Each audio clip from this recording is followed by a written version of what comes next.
آج ہم بات کر رہے ہیں مالیگاؤں سینٹرل کے ایم ایل اے مفتی محمد اسماعیل کی۔ 2019 سے 2025 تک ان کا جو دور رہا، اس میں کیا ہوا؟ جی بالکل، یہ سوال اکثر ذہن میں آتا ہے کہ عوامی نمائندے اپنے یوں سمجھے 5 سالہ دور میں کرتے کیا ہیں؟ ہاں، تو آج ہم اسی کو سمجھنے کی کوشش کر رہے ہیں۔ ہمارے پاس جو معلومات ہیں، جو جائزہ ہے، اس کی بنیاد پر دیکھتے ہیں کہ کیا اہم کام ہوئے۔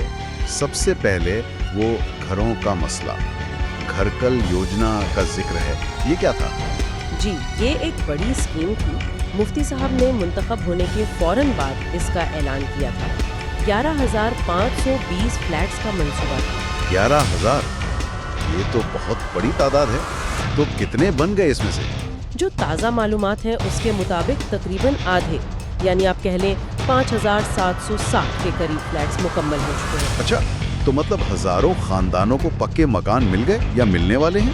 بالکل، مالیگاؤں جیسے شہر میں جہاں یہ ایک بڑا مسئلہ ہے، وہاں یہ واقعی ایک اہم پیش رفت ہے۔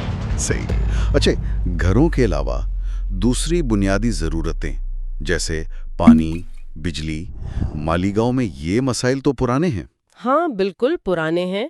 تو جائزے میں یہ بات بھی ہے کہ ان شعبوں میں بھی بہتری لانے پر توجہ دی گئی ہے۔ کس طرح کی کوششیں؟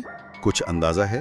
اصل میں پانی کی قلت کے لیے کچھ نئے منصوبوں پر کام شروع کرنے اور بجلی کی بہتر فراہمی کے لیے متعلقہ محکموں پر دباؤ ڈالنے کا ذکر ہے۔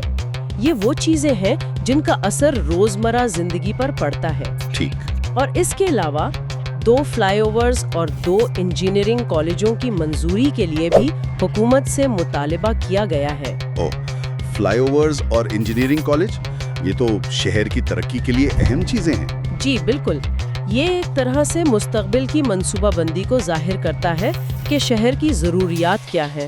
لیکن یہ مطالبات منظور ہوئے یا ابھی صرف بات چل رہی ہے؟ دیکھیے، جہاں تک رپورٹ میں ذکر ہے، یہ مطالبات حکومت کے سامنے رکھے گئے ہیں، زیر غور ہے۔ ظاہر ہے ان بڑے منصوبوں میں وقت تو لگتا ہے۔ صحیح بات ہے۔ اچھا، اب آتے ہیں اس نقطے پر جس نے کافی ہلچل مچائی تھی، وہ اسمبلی میں کرپشن والا معاملہ۔ جی، جولائی 2025 میں اسمبلی اجلاس کے دوران۔ ہاں، انہوں نے تعلیم کے محکمے میں کرپشن کی بات کی تھی۔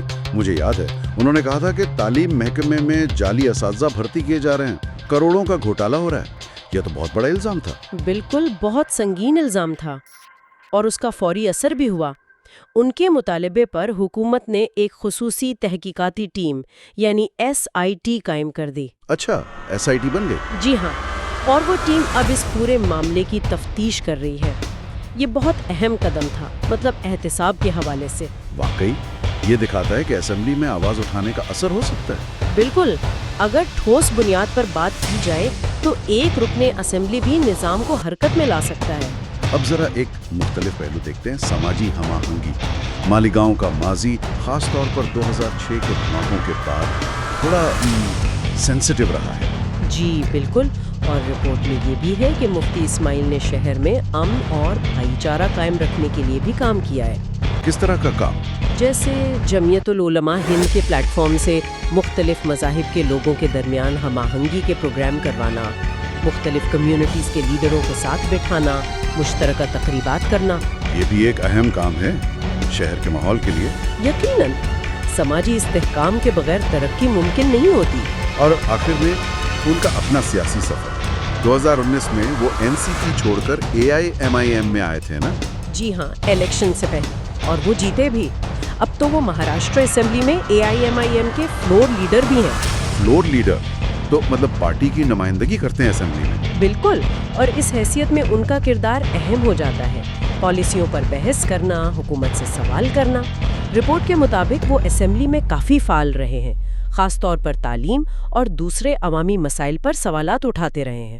تو اگر ہم سمیٹے ساری بات کو، ایک طرف گھر کل یوجنا کے تحت ہزاروں فلیٹس، دوسری طرف پانی، بجلی جیسی سہولیات، اور مستقبل کے لیے فلائی اوور کالج کی تجویز. جی پھر اسمبلی میں کرپشن کا بڑا انکشاف جس پر SIT بنی، ساتھ میں سماجی ہم آہنگی کی کوششیں. اور سیاسی محاذ پر پارٹی کے فلور لیڈر کے طور پر فعال کردار.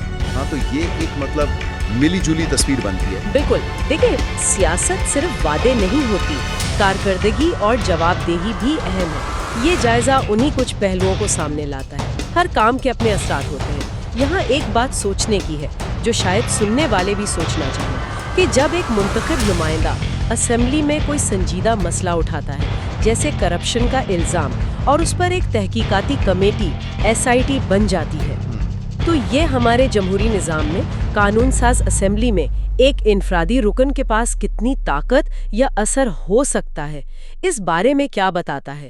احتساب کا عمل کیسے شروع ہو سکتا ہے، یہ ایک دلچسپ نقطہ ہے.